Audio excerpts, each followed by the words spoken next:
Biden arranca plan Irak. Periodista independiente desmiente a Zelensky. Solo hay un puñado de periodistas occidentales sobre el terreno en Donbass, mientras que la prensa dominante occidental está sellando noticias falsas sobre la crisis de Ucrania, utilizando las mismas plantillas que explotó antes en Irak, Libia y Siria. Esto lo dice la periodista independiente holandesa Sonja van den. Fue a las repúblicas populares de Donetsk y Lugansk como reportera integrada en el ejército ruso para ver cómo se desarrolla la operación especial con sus propios ojos. Labor del periodista. El sonido de los bombardeos y las explosiones no la asusta. Se ha acostumbrado. Hace 7 años Van den trabajó en Siria, meses antes de que los rusos intervinieran a pedido del presidente sirio Bashar al-Assad y cambiaran el rumbo. Los paralelismos entre la cobertura de la prensa dominante occidental de los conflictos sirio y ucraniano son sorprendentes, según esta reportera. Ella dice que mienten continuamente, sobre todo para implementar su propia agenda, es decir, su propia verdad. Van den ha dicho esto y dice además, como en Siria el presidente Assad era el asesino y ahora el presidente Putin es el carnicero. Habían usado ese guión durante muchos años en Irak, en Venezuela y otros países que no cumplen con su agenda. Necesitan pues un chico malo.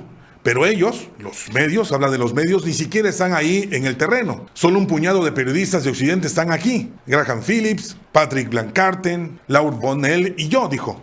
Sin embargo, este no es el único paralelo. Según el periodista holandés, ha llamado la atención sobre los informes falsos de Kiev y además sobre las operaciones de bandera falsa, incluido el engaño de la isla de las serpientes, la exageración sobre el presunto ataque de Rusia a la planta de energía nuclear, la historia ahora desacreditada del ataque de Rusia en Mariupol, Hospital, y la provocación más reciente de Bucha, por nombrar solo algunos.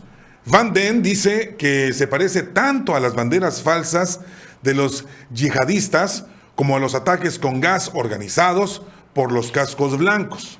Ella recuerda específicamente la provocación química del 4 de abril del año 2017 en Khan Shaykhun. Lo mismo sucedió en Bucha, dice la periodista holandés. Muchos testigos dicen que el ejército ruso se fue el 30 de marzo. Incluso el ejército ucraniano, que llegó el 1 de abril, pues no informó sobre cadáveres en las calles. Esto sucedió el 3 de abril, según los medios occidentales.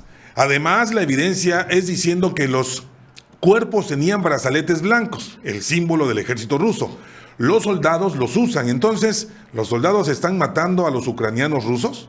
O sea, ¿de qué se trata? De ninguna manera. El neonazismo ucraniano no es un mito. Van den habló con muchos civiles ucranianos mientras viajaba por Donbass. Según ella, casi todos condenaron al gobierno de Kiev por prohibir el idioma ruso y además privarlos de muchos derechos humanos, culturales e incluso domésticos. La mayoría de las personas, dijo, con las que hablé estaban muy contentas de que la operación, la llamada especial rusa, haya comenzado, dice la periodista holandés. Por supuesto, nadie quiere violencia y guerra. Ya han estado sufriendo 8 años de guerra, carnicería y destrucción por parte de las fuerzas ucranianas.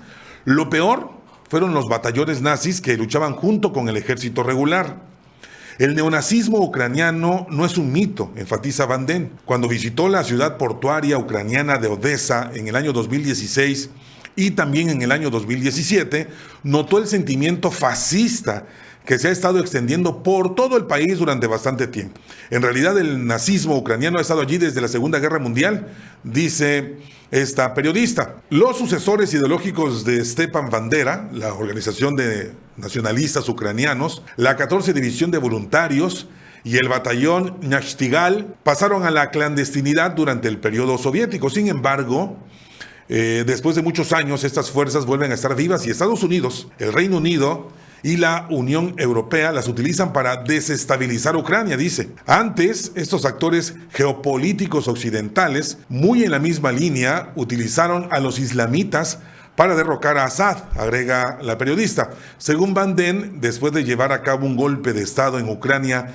en el año 2014, Bueno, pues la minoría de neonazis tomó el poder y ha estado aterrorizando principalmente la parte oriental del país, utilizando métodos crueles, muy crueles, al estilo, escuche bien, al estilo nazi, durante 8 años. Occidente intenta continuamente culpar a Rusia por todos los daños infligidos a los pueblos y ciudades ucranianas. Sin embargo, testigos oculares, esos que están ahí presentes del este de Ucrania, dicen que la mayor parte de la destrucción en las áreas civiles fue causada por el ejército ucraniano en retirada y las formaciones neonazis, incluidos los notorios batallones Azov, según el periodista holandés. Además de utilizar instalaciones civiles como escudos, se informa que el ejército ucraniano bombardeó indiscriminadamente las posiciones que abandonaron y cedieron las fuerzas rusas. Para ilustrar su punto, Van Den describe el bombardeo de un hospital en Volnovakha, esto en la República Popular de Donetsk. El edificio no fue bombardeado desde el aire, sino con granadas y cohetes. Cita pues a un residente de Volnovakha, de este lugar, y dijo: Occidente afirma que fue bombardeado por los rusos, pero, como me dijo una señora, ella trabaja allí desde toda su vida, y que los militares ucranianos que estaban alojados en el hospital bombardearon y destruyeron las instalaciones y su casa, que estaba justamente al lado del hospital. Según este periodista holandés, el ejército ruso trata muy bien a los ucranianos orientales y reciben regularmente ayuda humanitaria en la mayoría de los lugares. Es más, los lugareños dicen que por fin se sienten protegidos. Imagínense, la feroz lucha entre las Fuerzas Armadas ucranianas y los batallones neonazis por un lado, y las milicias RPD y LPR, respaldadas por Rusia, por el otro lado dejó muchas casas en ruinas. Sin embargo, la gente de Donbass no se ha rendido. Destaca la periodista: como una mujer dijo: somos fuertes, podemos reconstruirlo para que nuestros hijos y nietos tengan paz, señala Van Den. Y la pregunta ahora es: ¿está Rusia perdiendo una guerra de información? Y es que algunos observadores sugieren que Rusia está perdiendo la guerra de la información con Occidente. La máquina occidental de Big Media está trabajando día y noche con el respaldo de Big Tech, mientras que la mayoría de los medios de comunicación rusos han sido censurados, incluso silenciados por completo en los países occidentales. No, Rusia no está perdiendo la guerra de la información por completo, argumenta Van Den. Creo que depende de nosotros, el puñado de occidentales, despertar a la mayoría de los occidentales que todavía están dormidos y son bombardeados con noticias falsas e historias inventadas día a día. Hay que tener en cuenta que este conflicto está siendo avivado en primer lugar por los políticos occidentales, dice la periodista holandés. Según ella, Occidente hizo completamente lo mismo en Siria, pero perdió en gran medida esa guerra. El mundo está cambiando y el establecimiento occidental aún tiene que reconciliarse con el orden mundial multipolar emergente, según Van Den. Ella señala que el presidente ruso Vladimir Putin describió el comienzo de este cambio en su discurso en Múnich allá en el año 2007, aunque optaron por descuidar sus palabras en ese momento. Cada vez es más evidente que un mundo unipolar se ha ido para siempre, concluye la periodista. De esta manera, esta periodista independiente, desde el lugar de los hechos, ha informado y ha desmentido de manera clara y tajante las versiones manipuladas de los Estados Unidos. Si este video te gustó, comparte, suscríbete. Yo soy Freddy Velasco, esto es El Chapucero USA. Hasta la próxima.